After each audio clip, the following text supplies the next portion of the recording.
Please be seated. In the name of the main character, and of his harem, and of the holy waifu, Kawaii Desu. This is a Radical Rand podcast.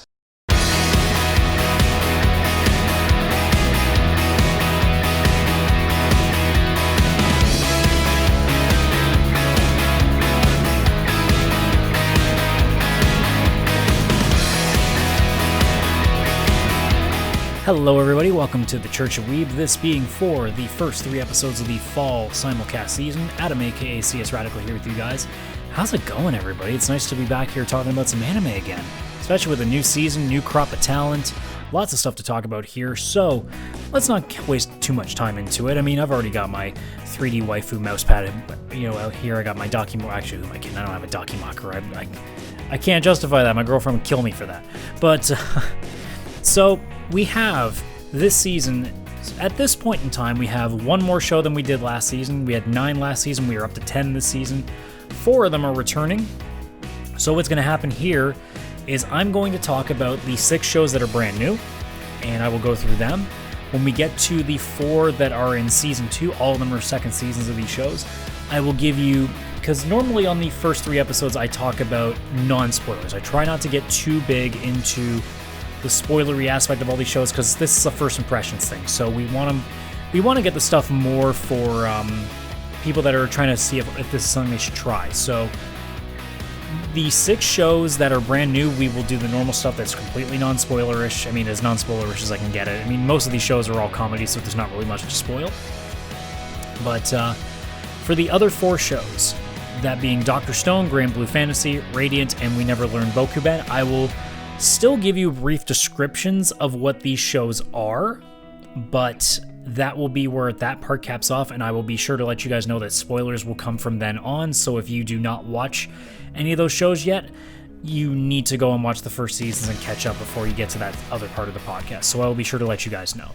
So anyways, in alphabetical order, we will start with the 6 shows that are completely brand new. So the first one, and these are all the titles that Crunchyroll gives. And by the way, if this is new to you, because this is on audio platforms for the first time ever, the shows that I watch every simulcast season are strictly on Crunchyroll. I do have the ability to download illegally stuff, but the thing is when I try to set up my watching experience, and I don't have a lot of time because this isn't the only thing I do.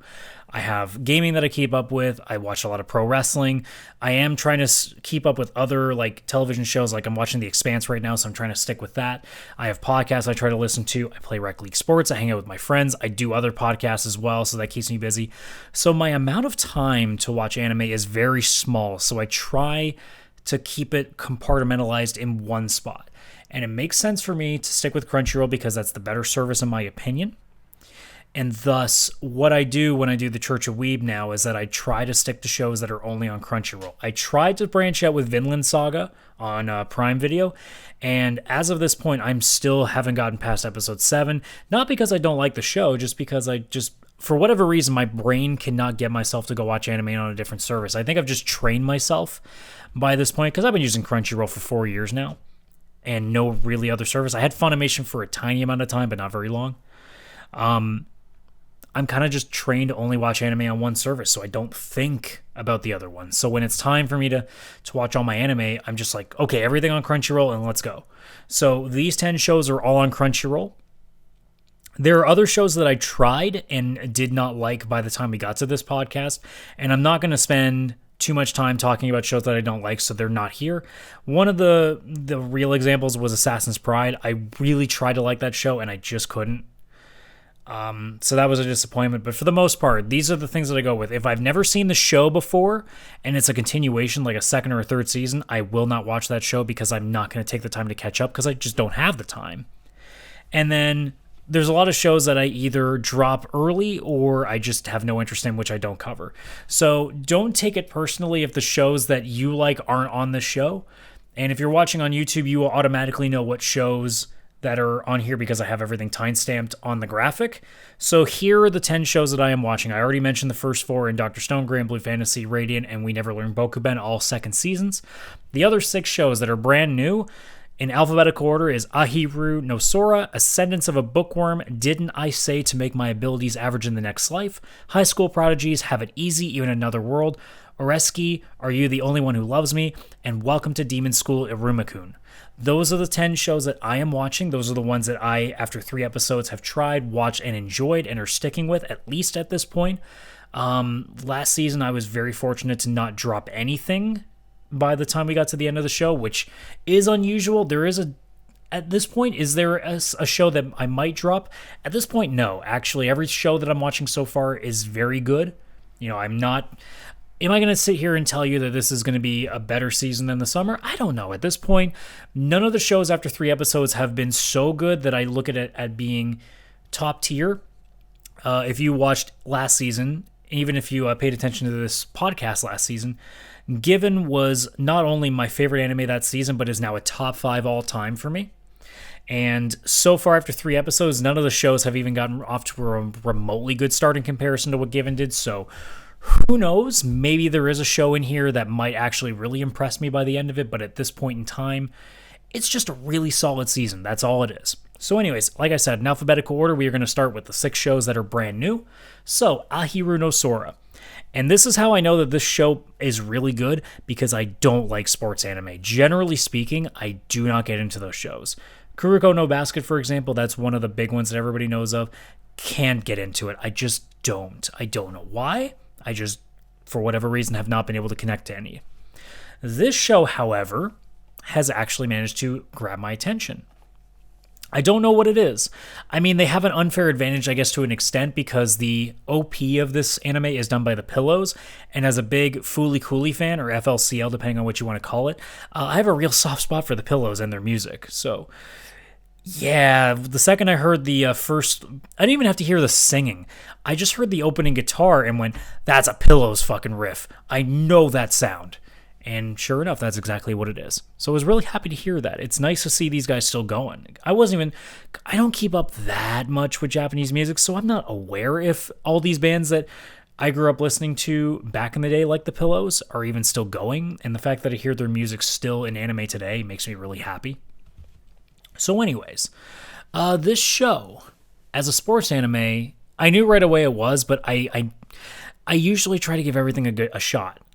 Like, unless there's a premise that I see in the description that just looks completely bad to me, or if it's something that's really obviously something that I'm not going to like mech animes, I generally stay away from. Anything horror-related, I am never touching. That's just how that is. Unless it tricks me, like The Promised Neverland did. That's a different story. But in this case, it was a sports anime, and I know that I don't usually get along with it, but the art style, just for whatever reason, just caught me off guard. I'm like, you know what? Screw it. I'll try one episode. If it ends up being as stupid as I think it's going to be, then whatever. It's no harm, no foul. It didn't waste that much time. So we'll see what happens. When this show started off, there was a bit of a struggle early on, because it's just the main character getting his ass kicked a bit. You know, he's getting bullied because he's a tiny kid. He's like the Steve Nash of Japanese anime in terms of this basketball stuff. But the charm of the show just keeps bringing itself out more and more. Obviously, the main character, and this is another thing too, I'm really bad with the names early on. I could cheat and just pull up the My Anime lists for each of these animes, but I'm not going to do that. I really want to try to learn, so this is my own way of forcing myself to learn. So if I'm not getting names right, or if I'm mixing stuff up, that's on me, and this is not... Because I don't edit these out. I don't try to hide the mistakes. This is me talking to you as if I would if we were sitting at the bar talking about anime. This is exactly how it comes out. The only difference is I'm trying to make this a little more professionalized and at least a little more streamlined for a podcast. But because obviously if I was doing this on at the bar with people, there'd be a lot more cussing going on. So, but the main character has a bit of a quirk to him. Not to mention the bigger guy who has the crazy afro, and his brother, who is the chief punk of this bully crew of a quote-unquote basketball club. It's not really. It's a bunch of punks that were that just made this club so they could have a place to have as their home base, and no one would dare join that club because they just get their ass kicked. But the main character loves basketball so much that he's willing to put up with that shit because he wants to play. That's all he wants, is he wants to play basketball. And I can sympathize with that. I mean, I wanted to join. I mean, the difference is when I was in school, I wanted to join my school's baseball teams. It's just I didn't feel like I belonged, so I just couldn't get myself to do it. But I love baseball that much that I just wanted to play. I just wish I could have. So I kind of see that. And, that part really caught me early on. As we got further into these 3 episodes, the charm remains. I really like the captain of the girls' team. She meshes really well with the main character.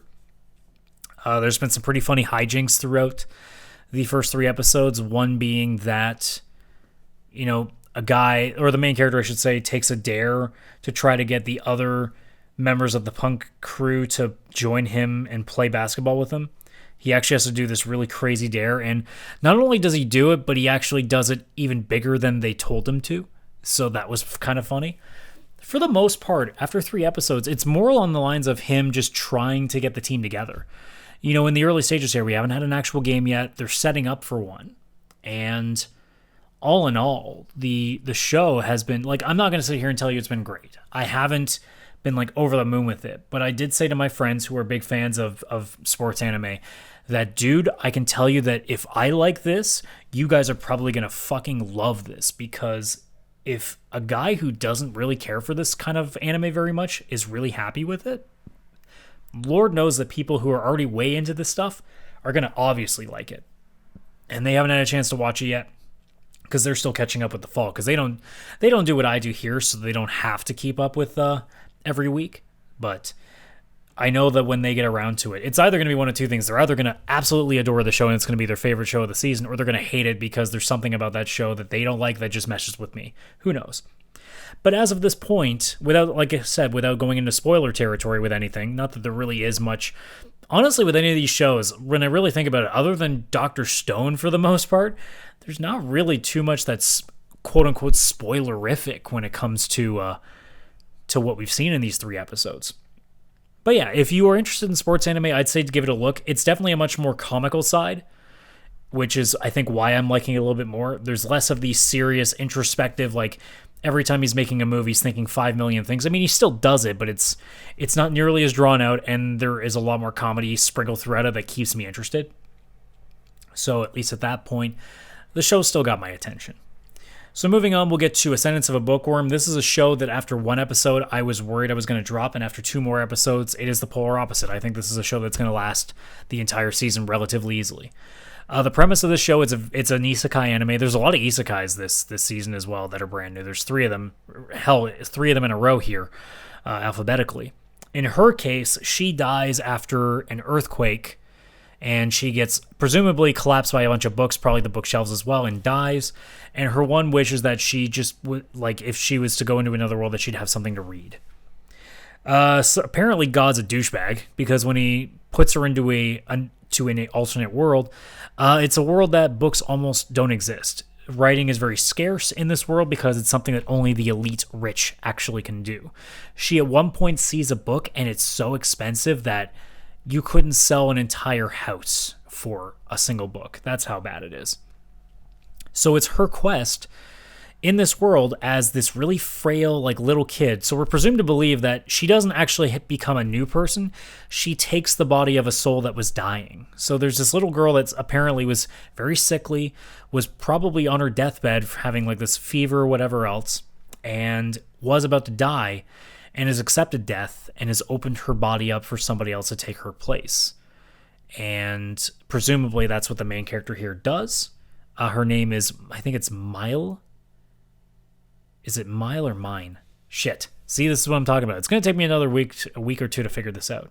And I could also be mixing shows up. You never know. But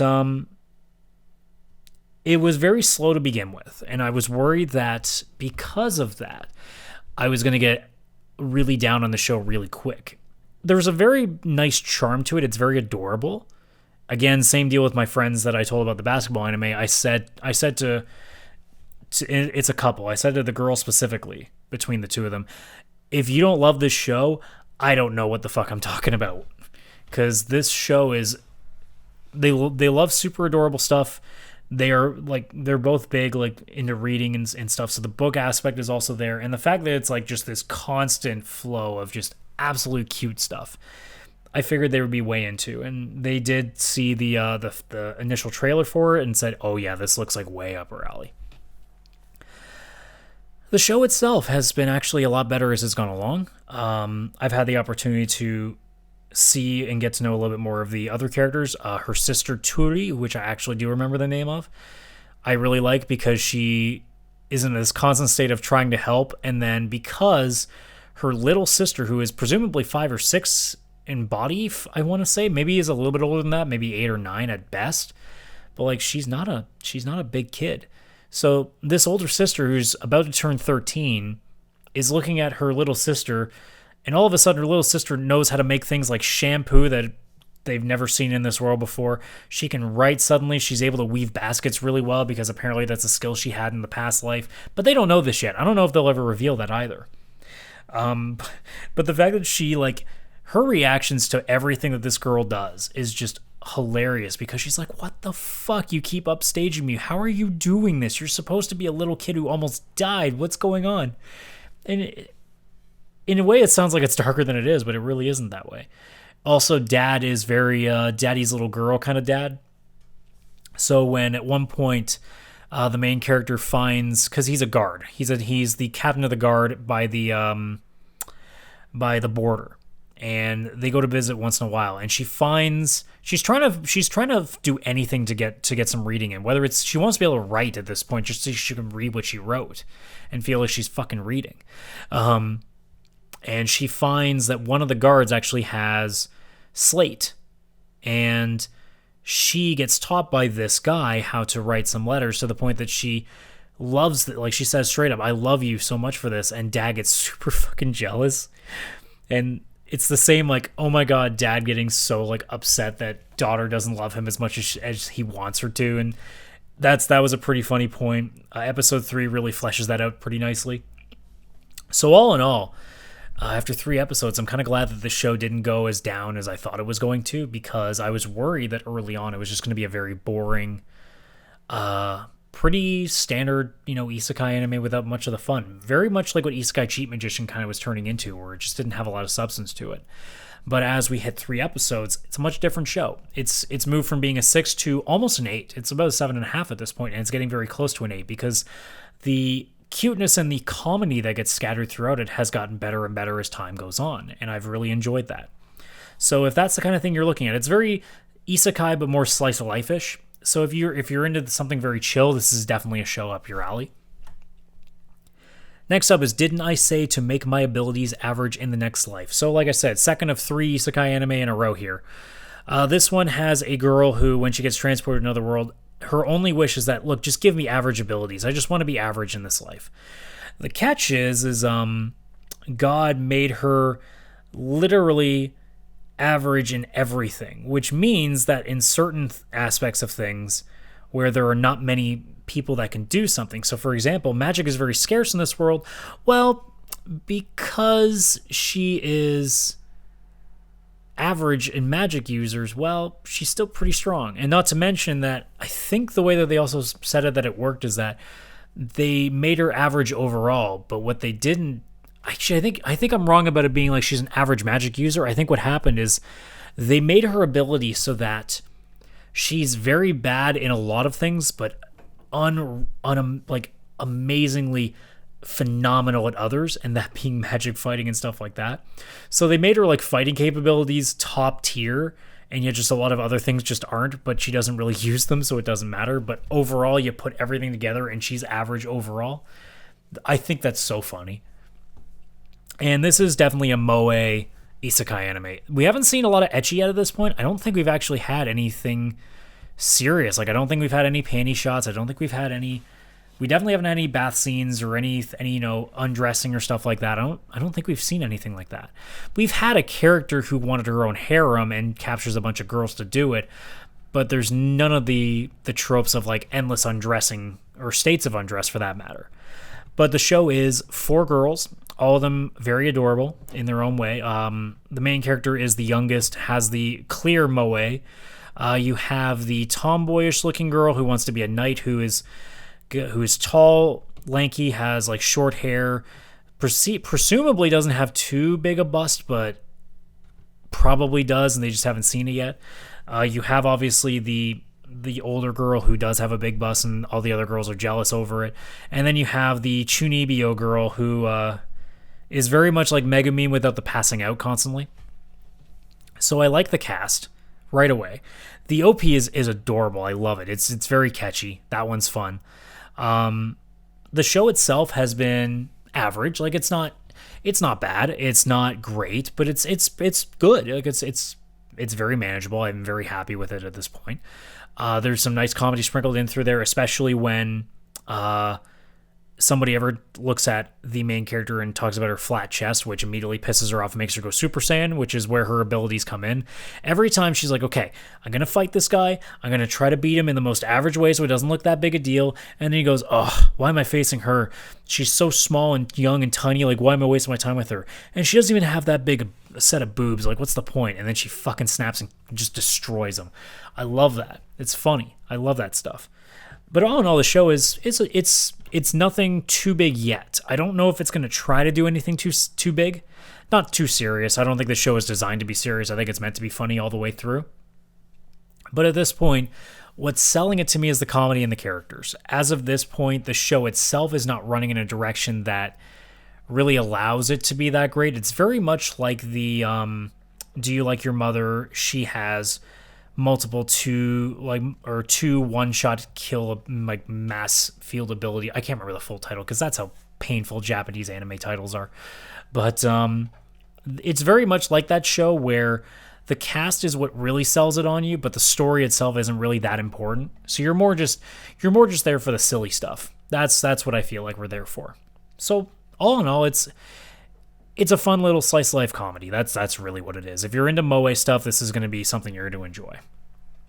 And the last of 3 isekai animes here in a row here, we got High School Prodigies Have It Easy, Even in Another World. So the premise here is pretty basic. 7 of the, I think it's 7, I hope I'm right on that, 7 of the most unreal high school prodigies are all on a plane. So you got the guy who is apparently the prime minister of Japan, who is like young as shit. You have this adorable girl who is like this master inventor. You have this busty blonde girl who is the master of medical, I guess like the master of just doctor shit. Let's go with that. You have this girl who looks very much like every like kendo wielding girl. Like she's got the robe and the long black hair and a ponytail. She's the best swordswoman. There's this really small, very clearly young boy who is a master magician. You have this very standard looking guy who is the most, like he's a prodigy of a businessman. They call him, what do they call him? It's not the wolf. But like they basically call him like he's a monster in the business world. He's just really good at making money. And then last but not least, they have this pink-haired girl who goes nin all the time because she's a ninja, but also the best journalist in the world. Because I guess that makes sense. So what happens is all 7 of them are on a plane, and it just crashes, and apparently went through a portal along the way. They crash into this other world, where it's very fantasy level, same stuff as you'd always expect. They end up in a village of anthropomorphs. Like you got like cat people, you got elves, you got non-humans basically. And to thank them, they're trying to build the village up, kind of like what Rimuru does in That Time I Got Reincarnated by a Slime. Or That Time I Got Reincarnated as a Slime, I should say, for that matter. Very much in the same way they're trying to give back for saving their lives and taking care of them. Right away, the main character, I'm presuming it's the main character in this, being the guy who's the political expert, he's already having a pretty loving relationship with a really, and I mean really busty elf. At one point, she has to give him food. Was it food or medicine? I can't remember. I think it was food. And he's too weak to eat, so of course, naturally, she kisses him to shove it down his throat, and they do full tongue, because why wouldn't you? But, oh no, the show at this point, like this has definitely been the show that has the ecchi. So far, we've seen clearly that this is the ecchi show, and I would not be surprised by that. It's going to have to go up against ORESUKI and We Never Learn Bokuben, but I think this show is probably going to trump it because they've already had hot spring scenes at this point. All in all, the show is not it hasn't done anything to blow me away, but it's very much like the previous show where it's just been really fun to watch and just right down the middle, just very solid. Comedy's there. The story is moving interestingly at this point. I'm very curious on what's going on with the world and how they're going to adapt to it as we go down the line. All the characters they've been bringing in on the side have been fun. I like the elf girl that's been sticking around with the main political guy. The older cat woman who seems to be running the town for the most part, I've actually enjoyed her a lot, and I'm glad that they keep bringing her up, which I've enjoyed. So far, the show has been actually relatively good. I'm not going to sit here and stamp a massive seal of approval saying this is a show that anybody can watch. Honestly, I would tell you, like, this is a show that's probably going to be for the ecchi guys for the most part. I mean, if you're okay with isekai shows, then maybe there's something you can find in this. But it's pretty prevalent to me, and pretty obvious for that matter, that this is a show that's going to be trying to get people to write doujins and make a lot of hentai fan art. I think that's going to be the gist of this show. So I don't shy away from that stuff because I don't care. But if this is the kind of stuff that would push you away, then this show might not be for you. But if you can handle that stuff and you enjoy this stuff, then this is probably going to be a show you keep an eye on. 2 more shows before we get to the second season stuff. We have ORESUKI, Are You the Only One Who Loves Me? This show, as I was watching it, the first 15 to 20 minutes, I was sitting here and being like, I want to fucking kill myself because of this show. This is depressing. This is fucking annoying me. And then in the last 2 minutes, I'm like, I'm sold on this. Actually, let me pull up Twitter because I did have 2 tweets that had to do with it. It shouldn't be too hard to find because I'm not a social media whore and I don't actually post that much. So let me scroll down here and see the flurry of anger that came from the first week of it. So as I get near the end here, as I pass by pictures of Dr. Stone where there is some really, really sexual, not actually sexual looking stuff in here. Radiant where a bird is getting punched because that was funny as shit. And then finally, we should hit this point. This is actually taking longer than I thought it was. I'm kind of annoyed by that. Okay, there we go. So this is the first tweet leading into like basically the 20-minute mark. And I quote, "Can I just say that halfway into ORESUKI, I'm finding this actually so dumb that it's hurting? This creepy girl better sell me on this, because otherwise I am furious watching this damn thing." So the first episode, and I will spoil you guys on this one because it's basically the plot of the entire thing, so you kind of need to know this part. So, okay, this is going to be a weird aside, because I literally, as I was looking on Twitter, I know this means nothing, but there is a person who has 370,000 followers, 900,000 followers named Zach Boychuk, who I assume is the hockey player Zach Boychuk, suddenly followed me. And I'm not sure why. But he does have 370,000 followings, so that tells me that he's just one of the ones that follows everything.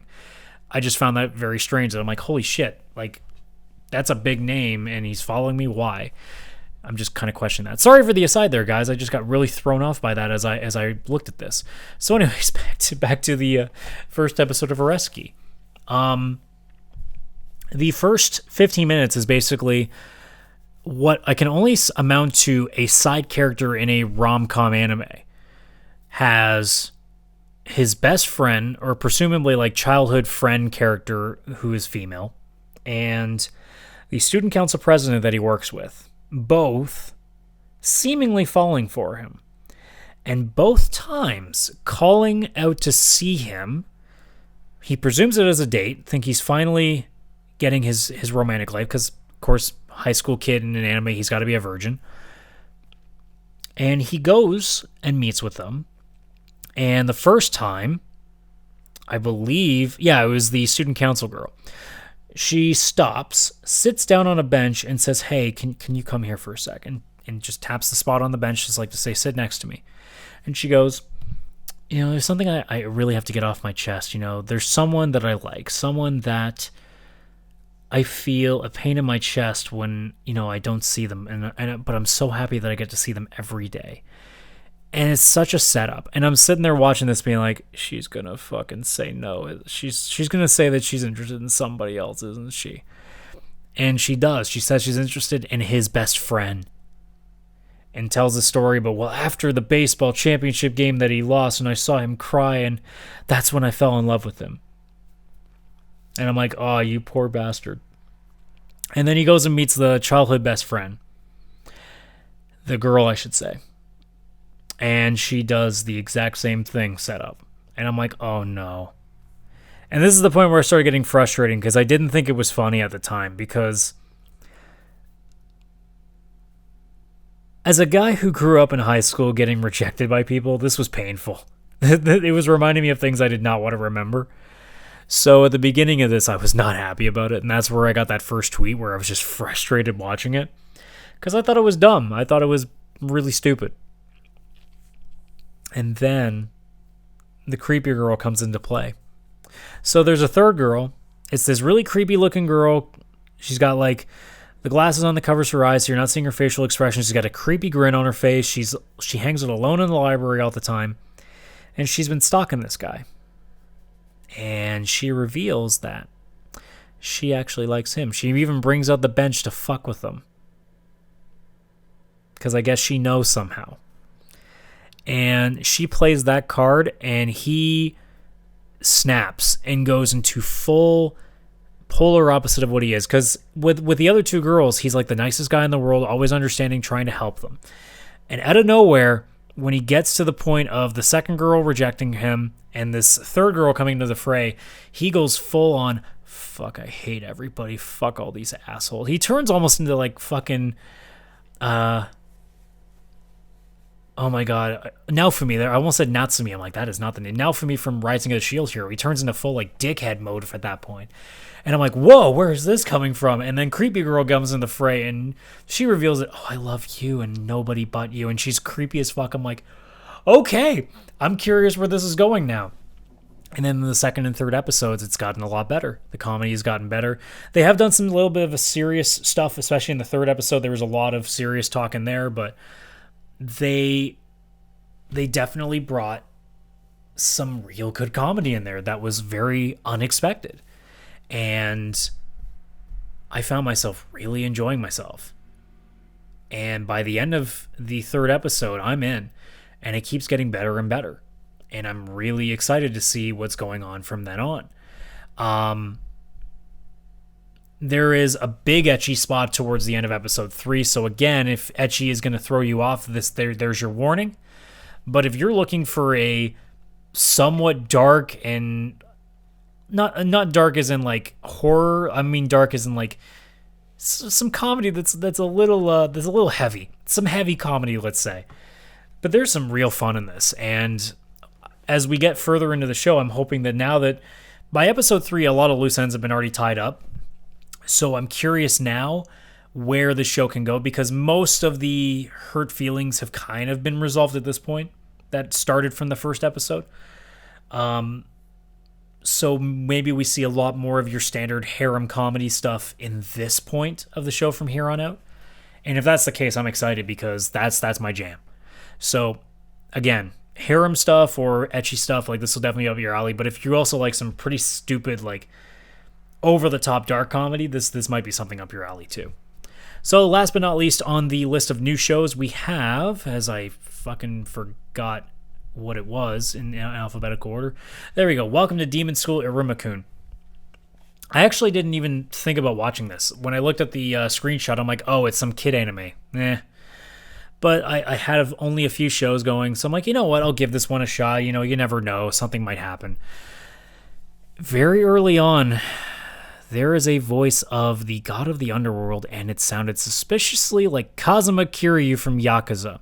So I had to pause the show immediately and Google the fuck out of that to find out that, yeah, it is indeed the voice of Kazuma Kiryu from the fucking Yakuza series playing literal Satan.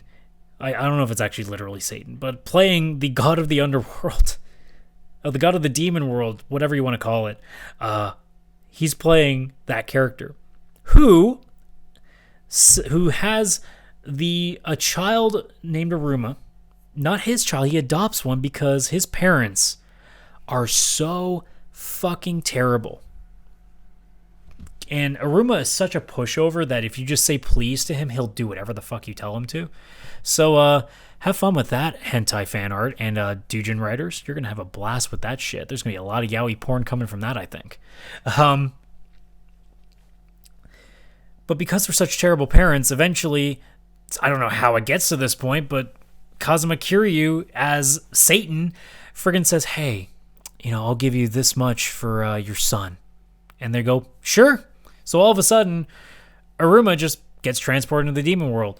And you're thinking, oh man, it's going to be weird having Kazuma Kiryu as like a father to this kid.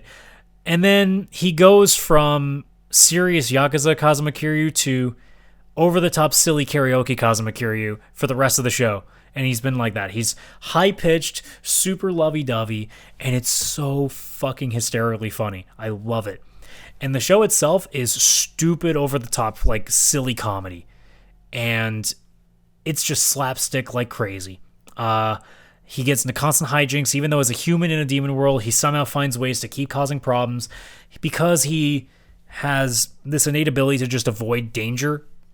So, like, whenever he gets into a fight with a guy, and the guy keeps casting magic on him, but he keeps avoiding it because because of all the things he's done, he's had to learn to dodge things. So he just keeps dodging until the guy eventually tires out.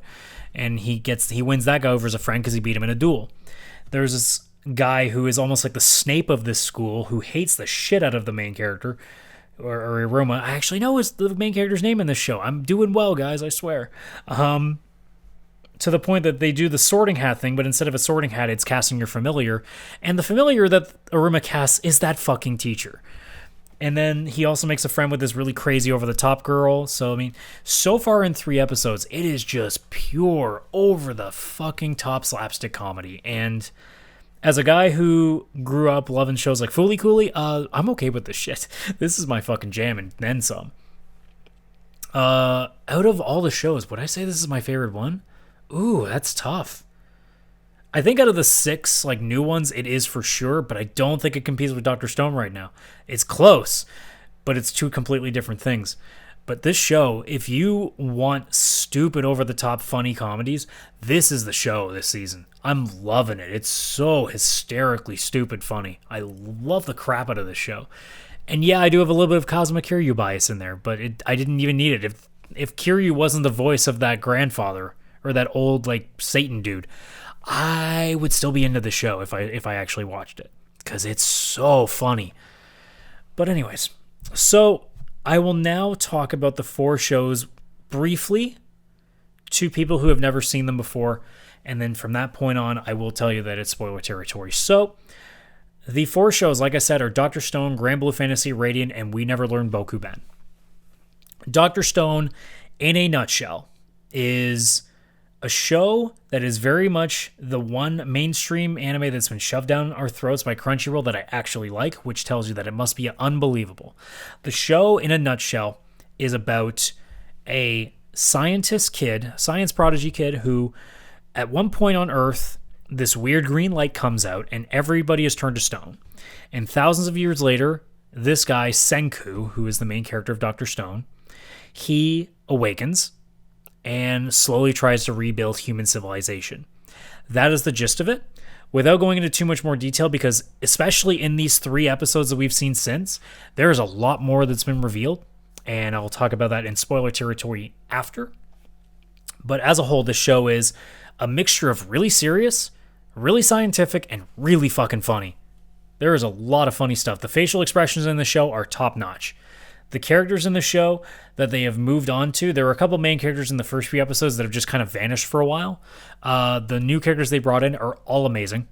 There's no character in the main part of the show that I don't like, which is very difficult to pull off. Because there's always got to be one that I'm just like, I just can't fucking get behind you. Not the case right now. And we are now 15 episodes in, and I love this show to death. I think it's 15 or 16. No, I think it is 15 because I technically didn't finish Dr. Stone because I didn't finish episode 13 going in because I didn't know if it was going to be a 13 episode and then a break. But This show is fantastic. This was, if Given wasn't as awesome as it was, this was my top show from last season. So if you have not somehow watched it, you need to, because I don't even think this is something that certain people wouldn't like. I don't see anything in the show that people wouldn't enjoy. So anyways, Granblue Fantasy, if you've ever heard of it, it's a mobile game. This show is basically just like Skyfarers, like in a steampunk sort of airship world. Basically, guy, is just, he wants to fly. He wants to find his dad, who's somewhere on an island in the sky that is uncharted. He's trying to figure out where his dad is. He tries to help a girl, gets basically killed in the process, but this girl has some magic power that she links her life to his, so they're now intertwined, and they've just slowly accrued a party, and they've been adventuring.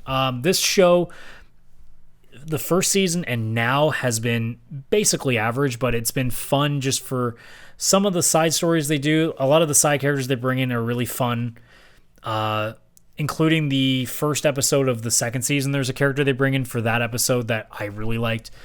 I find that a lot of the show, it's just a chill watch. There's nothing too big. There is a bit of a story to it, but I honestly, even in second season now, I really haven't paid much attention to it. It's just a nice chill watch. That's how I've treated it. Radiant is one of the very few cases of a shonen anime that I actually like. Generally speaking, shonen shows like Naruto, like shows like that, My Hero Academia, I can't get into. And for whatever reason, Radiant's worked in spades. This show has the character with the same boisterous, loud-ass voice that like Black Clover has. But for whatever reason, Black Clover didn't click with me, while this show in Radiant has clicked immensely well with me. The main cast is relatively good. There's one character named Doc who is but the main character of Seth and Seto is how they pronounce it there, and Melly, they're two fantastic characters. Melly is also a girl that has split personalities, so if you piss her off enough or she gets stressed out, she goes from this very meek and like chill version of her to this unbelievably like bitch of a I'm gonna fucking kill you personality. It's like a Jekyll and Hyde sort of deal, and it's amazing. I love that. And the show, really towards the end of its first season, actually hit some emotional chords with me, which was very interesting. They also do a very good job of dealing with racism in that show, which I was very impressed by, because they could have handled that very poorly. So that's a show you should check out. And last but not least is We Never Learn Bokuben, which is basically a standard harem anime where a guy who wants to get a scholarship into university can get it for free if he manages to tutor these two girls. That ends up turning into three. The problem is that all three of them excel in something, but they want to actually go to school for the thing they're shit at. So in the case, the two main girls you start with, one of them is really good in science but wants to get into a literary arts college. The other is very good with the literary arts and wants to get into a science college. And the third girl that gets brought in, she is an athletic prodigy, but she wants to do really well in English, because I guess she wants to... I can't remember what the reason actually was for it. But that's the case there, and it's just a very standard harem anime. They bring in another girl later on that's a couple years older than them, and the teacher as well kind of seems to have a place in there. I actually really like the teacher more than any of the others in that show, although I don't really dislike any of them. All five of them are actually very good. There are two in particular, though, the teacher being one, and there's a the short-haired science girl is hysterically fun. I love her. So if you're a harem person, that's a great show as well. So anyways, let's get into the spoiler topics of it. So Dr. Stone, so again, last call. If you have not watched any of these four shows and you don't want to be spoiled on anything that happens, do not go further from here. Thanks for joining me here. If this is where it ends, thanks for stopping by, and I'll see you on the next episode. But anyways, so... as we left off, I don't think I actually finished the series proper. I think it was actually 13 episodes, but I think I stopped at 12 because I just figured, okay, I'll just do everything else, because everything else stopped at 12 episodes that season, so screw it. I'll just cut it here and I'll continue on. These 3 episodes, same deal. We get to the end of the tournament. Obviously, Senku actually won because... oh my god, I'm blanking on the guy. Chrome, there we go. Chrome was so beaten up from his match that he just couldn't continue. And Senku had to beat, I think it was it Kinro or Ginro? I can't remember which one's the shorter guy. I think it was Ginro. Ginro got a bit too much of an ego for him and tried to actually win so he could be the village chief for himself and have his harem. And Senku had to beat him to do it. So without Chrome being able to be in the match, Senku actually had to win the tournament, which meant that he had to be the one to marry Ruri. Now, luckily, he realized pretty quickly that it was a dumb situation for him to be in, so he's like, well, I guess I'm divorced. Almost immediately. And in that time, they finally finish the cure-all for Ruri, which was the big part of it. They dealt with Magma. Chrome actually beat Magma, which I was surprised by. I thought they were going to have Senku beat him. I legitimately thought that. But then again, what I think was going to make sense, based on the way that the show has constantly worked, I should have known better that they were going to pull a fast one on us. So, as we got to that point, that is what long-term storytelling is, because finally they give her the drug. The picture I posted on Twitter of them giving it to her, and without any text, the context of that picture is way over-sexualized. So that was interesting. But when they finally give her the drug, they think they actually might have made it worse, although Senku realizes immediately that it's not anything too serious, it was just pneumonia. And somehow, the hot water that Kohaku had been giving Ruri all this time was what kept her going. If Kohaku hadn't been getting this water, Ruri would have died a long time ago. And that's long-term storytelling, because finally she slowly heals. They just keep on top of it, and she's healed. And for her to be able to run around for the first time in forever, that moment clicked so hard with me. I actually got almost teary-eyed there, because that's what long-term storytelling is supposed to be like. You have an end goal, and you take a long time to get to it, and it pays off. And it pays off in spades. I was so worried that she was going to die. I was so worried, and they played it so well to make me believe that. But then we get the other half of this 3-episode journey. Ruri at one point says, you are going to be the chief of Ishigami Village. And Senku stops for a second because he knows what that name is. That's his last name. And she goes, yes, I know who you are, Senku Ishigama. Or I guess in this case, Ishigama Senku. Or Ishigami, sorry. And he realizes something. And I'm not sure what it was.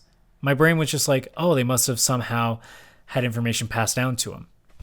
And he goes in the newest episode, which is my favorite episode now, because it was so cool how they wrote it. How everything just blended together, and you started getting a lot more revelations to what happened. So you remember way back when he talked about his father, and his father always tried to push him into science and keep him going and help him fall further in love with this hobby that he had. What I didn't know up until that episode is that his dad wanted to be an astronaut. And when he finally succeeded, thanks to Senku really pushing him, Senku's interest in space only grew bigger. And it's at that time that we realize, and it happened before the green light, and that I figured it out. But I realized right away that when his dad was in space, this was the time that the petrification happens. So what happens is that on the space station with 6 people, including a girl who looks suspiciously like Ruri and Kohaku. Now, granted, this is thousands of years in the future, so those genes, I'm surprised, actually stuck around. It wouldn't even be surprising now at this point, now that I think about it, if it turns out that Chrome is a descendant of Senku's father. Because it's very clear that actually, you know what? Ruri and Kohaku are probably like long, like great, like grand sisters, I guess, of Senku. Because there's a very good chance that Senku's father and this girl, who is named Lillian, I believe, who is a mega music star, that they're going to fuck, because what happens is that the green light happens and they realize that the 6 of them on that space station are the only 6 humans not petrified. They're the only ones technically alive at this point. And the episode ends as we leave off here with his father saying, we need to go back to Earth because we need to help them. We need to get them prepared. So I imagine what we're going to see in the next episode is how they start civilization. Thus, the village and all this stuff. That episode was so good. And this 3-episode bit has been fantastic because a lot of loose ends have come up. A lot of new information has come in. And things just keep growing. And I was over the moon on this last little exchange, and Dr. Stone may actually be the best show this season just because it's been so damn good already for 12 episodes before. I mean, I'm looking at the 6 shows so far that are new. I don't know how they're topping. Granblue Fantasy isn't going to top. I don't think Radiant's got enough to top it. Bokuben is probably got the best chance out of the 3 shows that are continuing, but I don't think it can either. I think Dr. Stone will be my favorite show from this season now. And if they keep doing episodes like this, it's not going to be hard for them to keep that spot. Granblue Fantasy Season 2, on the other hand, is, like I said earlier when I was doing the non-spoiler stuff, it's very average. I haven't walked away with an episode that's been like, oh my god, this is amazing. And the show never really was. It was nice to see everybody back. Catalina has always been a character that I really like from that show. The first episode had this Chinese martial arts girl that was really fun. The past 2 episodes have been them going to the Empire and trying to get peace talks done, being able to be cleared of all crimes so they won't be chased anymore, and it's turned into something more. We haven't gotten a resolution of that yet. Catalina has chosen to leave the team, to sacrifice herself and stay in the city for the rest of her life in order to protect another girl that was already trapped into this. I guess some mythical beast has a power that the leader of the guard here at the Empire uses, and thus their abilities are keeping them in that city, or keeping them on an island, however you want to look at it. And Catalina feels guilty because she held back because she wanted to be a knight. She didn't want to be the captain. She just wanted to be a knight. She wanted to travel. So she gave it to another girl. And the girl has struggled and been miserable because you can't leave, you can't explore, you can't do anything. You're pigeonholed. But the story itself has been not that great. I'm not going to sit here and tell you that this show has been fantastic. I've actually been relatively down on it. I mean, it's just been nostalgia, just rewatching, or not rewatching, just watching a show that I've been familiar with for a season already. I'm more excited because of the games they're coming out with, especially because Arc Systems Works is making a fighting game for them. I'm excited for that stuff. But in terms of the anime, it hasn't really done much in these 3 episodes. So I'm not really going to say much more on that because there's not too much to spoil on. And quite honestly, the show has... Actually, you know what? Out of all of the shows, that's probably been the weakest one so far. 2 more to go. Radiant Season 2. It's been okay. I really loved the show when it ended in the first season. This 3-episode bit so far has been fine. We haven't really had the group back together. Melly's been there only slightly, so we haven't had the full extent of the main cast back together. Seth has mostly been chasing Radiant again by going to the place where a lot of knights are. We've also seen the captain, I'm forgetting his name now, the guy with the eye patch. I'm blanking on his name right now. He has now become a proper shit. See, this is what happens. I've talked too long and now I'm forgetting on stuff. He's become, I think it's a thaumaturge, if I remember correctly. He's become one of them, so he's now more than just a captain. That hasn't really amounted to anything. His goal is to bring back Seth, basically, but we haven't seen him since. So far, it's just starting out. We haven't really gotten too much. There's nothing been revealed about Radiant yet. There's a new girl that he's encountered while, sneaking into the Knights area, who I actually really like, at least from the little bit of time we've spent with her. I hope she becomes something more. I'm not sure if she will. It might just be a side character, much like that family was when he was on Rumbletown. The kid who had the acid-looking nose drips all the time, like he was leaking out purple stuff out of his nose all the time. But otherwise, the show, very much like Granblue Fantasy, has been But I mean, I expect with Radiant, unlike Granblue Fantasy, to actually pick up a little bit better. But otherwise, at this point for 3 episodes, these kind of shows don't really show their colors in the first 3. That's the thing too. Bokuben, for example, will definitely show its hand a lot more. Dr. Stone technically never stopped, so there's not a new 3 episodes. It's just a continuation. But for now, Radiant's been okay. I know it'll pick up, though. And then lastly, Season 2 of We Never Learned Bokuben. It's a harem anime. What else do I need to tell you? I'm already over the moon with this show. We get a little bit more towards Rizu, or Ogata, depending on how you want to look at it. She, at one point in the newest episode, cut her bangs a little bit too much accidentally, and apparently they said it made her look more like a child, and I looked at her and said, no, she looks fucking prettier now. Furuhashi has been sticking to the back quite a bit. Because I'm blanking on her name right now, too. The swimmer girl is kind of relegated to the back. It's been very much Ogata has been the center of attention for a lot of this. We had an episode where the purple-haired senior girl has been there a lot. I watch way too many shows to remember all the names. I'm sorry, guys. And then the teacher Kirisu. I think that's her last name. Is it Mafiyu? Maybe is the first name. I can't remember. But Kirisu is the name that they call her.